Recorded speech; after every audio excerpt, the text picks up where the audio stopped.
En el nombre del Padre, del Hijo y del Espíritu Santo. Amén. Antes de proseguir con el catecismo que estamos haciendo, simplemente un breve, muy brevísimo comentario a Santiago Apóstol, Santiago el Mayor, cuya fiesta celebramos hoy, patrono de España y de las Españas y todos nuestros países que fueron obra de nuestra amada Madre España, que hay que amarla, no hay que caer en la mentira, la leyenda negra que hacen los masones, todos los que son contra la Iglesia Católica, porque los españoles en su momento, bueno, evidentemente ahorita están en decadencia, pero en su momento fueron excelentes y gracias a ellos tenemos la fe, y gracias a ellos desde México hasta Punta del Fuego, allá abajo en Argentina, tenemos el mismo idioma, la misma fe prácticamente, o en teoría tendríamos que tenerla, ¿cierto? Que estamos en tiempos difíciles, ya muchos la han perdido, pero igual hay muchas cosas que tenemos gracias a España. Y el pequeño comentario simplemente hacer respecto a Santiago Apóstol, como saben, sus restos, su cuerpo se halla, sus reliquias en Compostela, allá en Galicia, allá en España.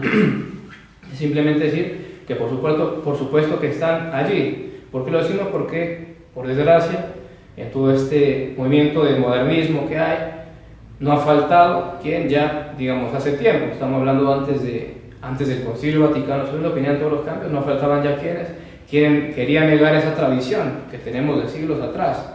Compostela ha sido, junto a Tierra Santa y Roma, los sepulcros de los santos apóstoles Pedro y Pablo, han sido los tres lugares más visitados en peregrinación por los fieles de todo el orbe católico. Entonces, para que sepamos bien en guardia y no vayamos a caer en esa trampa, que con sutilezas, quiere decir, como lo digo un poco en broma y en chiste, como en esa época no había cámaras y video y no tomaron fotos, entonces al final tal vez todo eso que nos viene no es cierto, es mentira, no fue tal como dicen, y quieren negar que esté allí el cuerpo, digamos, como nos enseña la tradición, que unos discípulos, él muere, Santiago el Mayor muere, el primero de los apóstoles que fallece, matado por Herodes, es degollado o decapitado, no recuerdo bien, y después toman su cuerpo y lo llevan a España, unos discípulos suyos, si mal no recuerdo, para evitar que fuera profanado por los judíos. Entonces allí están las reliquias y interesante tener en cuenta que León XIII, un muy gran papa con muchos documentos importantísimos, él en su momento sacó un documento cuyo nombre ahorita no recordamos, no pudimos revisar antes de esta prédica, pero él tiene un documento que él sacó en el cual él habla de los restos de Santiago Apóstol, su cuerpo, sus reliquias que están allí, y narrando, bueno, toda la tradición de cómo llegan, e inclusive para que nos quede bien claro que allí están los restos de Santiago Apóstol, él en ese documento, él pone pena de excomunión como castigo al que ose, sin permiso especialísimo de la Santa Sede, de sacar las reliquias y llevarlas a otra parte, para evitar que se pierdan, porque hubo una época en que, por todos los musulmanes, esa situación que hubo en España en aquellos tiempos, se llegó a perder porque se escondieron las reliquias de Santiago Apóstol para que no fueran profanadas, pero después no se supo bien dónde estaban, y finalmente con el tiempo se volvieron a encontrar bien, se pusieron con toda la solemne pompa otra vez allí en Compostela,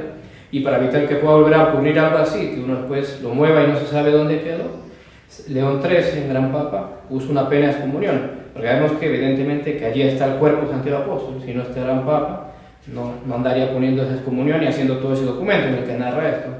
Simplemente ese pequeño comentario para que estemos bien en guardia, porque hay que saber, el modernismo es una cosa tremenda, básicamente podríamos resumirlo como un querer negar todo lo que nos viene de siempre, todo. Entonces dejamos allí ese breve comentario y ahora sí seguimos como tal con el catecismo que estamos haciendo. Estamos en el cuarto mandamiento de la ley de Dios: honrarás a tu padre y a tu madre. Habíamos quedado en la pregunta 407, que dice así, es muy interesante. Recién ayer veíamos como tal, bueno, los deberes a los padres, de los hijos a los padres a los hijos, que implica el cuarto mandamiento. Y ahora vamos a ver lo que nos dice el catecismo respecto a la sociedad civil, que de alguna forma está incluido en el cuarto mandamiento. Muy interesante. Entonces la pregunta 407 dice: ¿podrían las familias proveer a todas sus necesidades si viviesen separadas? Si las familias viviesen separadas, no podrían proveer a todas sus necesidades. Fue necesario que se juntasen en una sociedad civil, a fin de ayudarse mutuamente al perfeccionamiento y bienestar común. Básicamente en esta respuesta tenemos eso que se enseña tanto, especialmente en filosofía, que el hombre se dice es un animal social, naturalmente sociable, en el sentido de que necesita, por naturaleza, juntarse con otros semejantes así para salir adelante, porque uno no se basta a sí mismo. O sea, necesitamos de la sociedad, porque hay muchas cosas que se tienen que hacer y uno no puede hacer todo. Uno no puede ser zapatero, arquitecto, albañil, panadero, etcétera, etcétera. Necesitamos de todos los demás. Por eso la necesidad de juntarse las familias y formar lo que es la sociedad civil. Por eso es que se dice, como decimos, que el animal es naturalmente social, o también se dice naturalmente político. Y esto hecho nos viene desde Aristóteles, de bien atrás. Eso de que el animal es naturalmente político viene de Aristóteles, esa necesidad del hombre de reunirse con sus semejantes, porque a sí mismo no se basta. Y también de aquí nace el deber de la sociedad civil en cuanto sociedad de rendir culto a Dios, porque si Dios creó al hombre naturalmente social, es decir, no se basta a sí mismo, sino que necesita a los demás, entonces imprime en su naturaleza esa necesidad de juntarse con sus semejantes y formar la sociedad civil. Entonces, en ese sentido, la sociedad civil es una creación de Dios. En ese sentido, podemos decir que es una criatura de Dios. Y por eso es uno de los argumentos naturales, de pura razón natural, ni siquiera de revelación, que la sociedad en cuanto a sociedad está obligada a rendir culto a Dios. En cuanto a nuestras sociedades modernas, laicas, neutras, que le dicen a Dios, no te vamos a rendir culto, nosotros somos laicas. O sea, en todo caso, por mucho los individuos, cada uno en su casa, que haga lo que quiera. Pero en cuanto a sociedad, no, eso está mal, eso ha sido condenado multitud de veces por la Iglesia. Y una de las razones es lo que acabamos de decir. Dios hizo, el razonamiento es bastante claro, al hombre naturalmente social, es decir, que necesita la sociedad.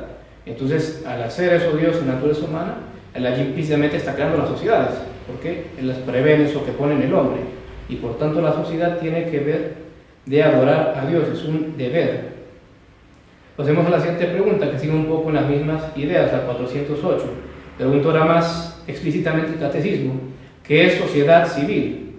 Sociedad civil, dice, es la unión de muchas familias dependientes de la autoridad de una cabeza, para ayudarse unas a otras a conseguir el mutuo perfeccionamiento y el bienestar temporal. Un poquito lo que recién decíamos, ese no bastarse uno a sí mismo, o una sola familia tampoco se basta a sí misma, necesita de otras familias unirse y juntarse en sociedad civil, dependientes de una cabeza, de una autoridad, porque toda sociedad necesita una cabeza, si no es el caos. Tiene que haber alguien que dirija la cuestión hacia el bien común. Pasemos a la siguiente pregunta, la 409. ¿De dónde le viene a la sociedad civil la autoridad por la que es gobernada? Pregunta importantísima, la repetimos. ¿De dónde, dice el catecismo, le viene a la sociedad civil la autoridad por la que es gobernada? Alguien podría estar tentado a decir, si son las familias que se unen en sociedad, entonces la autoridad social le viene a las familias. No, veamos lo que dice el catecismo. La autoridad por la que es gobernada la sociedad civil viene de Dios, que quiere se constituya esta, es decir, la sociedad civil, para el bien común. Lo que recién decíamos, Dios al hacer precisamente al hombre naturalmente sociable, es decir, que no se basta a sí mismo, sino que necesita unirse a sus semejantes, formar una sociedad. Entonces, de allí le viene de Dios esa autoridad, al que gobierna. Entonces, no viene del pueblo, sino de Dios. Muy importante tener ese concepto bien claro, lo dice San Pablo. Todo poder, toda autoridad viene de Dios.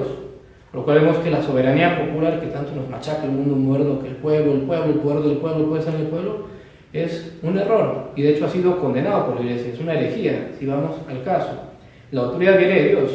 En todo caso, el pueblo puede elegir aquel a quien Dios va a dar la autoridad. La autoridad no viene del pueblo, viene de Dios. Pasemos ahora a la siguiente pregunta, a la 410.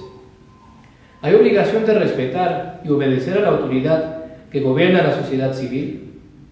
Sí, todos los que pertenecen a la sociedad civil tienen la obligación de respetar y obedecer a la autoridad, porque viene de Dios, como recién veíamos, y porque así lo exige el bien común, el bienestar de toda la sociedad. Si cada uno hace lo que quiera, nadie hace caso, las leyes comunes que se dan en orden del bien común, todo sería un caos y la sociedad no lograría su fin, porque la finalidad de la sociedad es el bien común, buscar el bien común de todas esas familias, todos esos individuos que se reúnen en sociedad.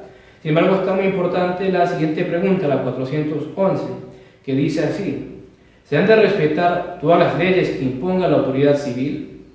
Dice la respuesta: se han de respetar todas las leyes que la autoridad civil impone, con tal que no sean contrarias a la ley de Dios, según el mandato y ejemplo de nuestro Señor Jesucristo. Muy evidente, como recién veíamos. Haya respecto a la pequeña sociedad que es la familia, que los hijos están obligados a obedecer a sus padres en absolutamente todo, lo que no sea pecado, por supuesto. En paralelo es lo mismo con la sociedad. Los ciudadanos, los súbditos, están obligados a obedecer en toda la autoridad legítima, civil, en todo lo que evidentemente no sea pecado, todo lo que no sea contrario a la ley de Dios. Por supuesto que todo eso que es contrario a Dios no obliga, al revés. Si yo lo hago, cometo un pecado por obedecer antes a los hombres que a Dios. Y vaya, si no tiene mucha actualidad esto y tenerlo muy en cuenta, cuánta ley inicua en estas sociedades modernas: aborto, homosexualidad, el matrimonio homosexual, adopción de niños por homosexuales, el matrimonio civil, que es, matrimonio civil, lo que vale para los católicos es el matrimonio ante la Iglesia, casarse ante Dios, la educación sexual, una aberración, querer imponer eso a los niños, y el maestro que no se pliegue, ¿qué le va a pasar? Y tantas cosas más, tantos ejemplos más que podrían darse, de leyes que por supuesto que no obligan para nada. Pasemos a la siguiente pregunta, la 412 y última por hoy, para terminar con el tema del cuarto mandamiento. Dice así: fuera del respeto y obediencia a las leyes impuestas por la autoridad, ¿qué otros deberes tienen los que forman parte de la sociedad civil? Los que forman parte de la sociedad civil, fuera de la obligación de respetar y obedecer las leyes, tienen el deber de vivir concordes y de procurar, con todas sus fuerzas y con todos sus medios, que la sociedad sea virtuosa, pacífica, ordenada y próspera para el común provecho. Miremos de nuevo lo que dice. Tratemos de ir, además de obedecer las leyes, respetar la autoridad, dice el deber de vivir concordes, que muchas veces no es raro que en una sociedad, en una nación, haya facciones, partidismos, en otras, aún hoy en día, en otras épocas tal vez hay más, pero hoy en día en ciertos lugares, hasta guerras intestinas, homicidios, asesinatos, etcétera, etcétera.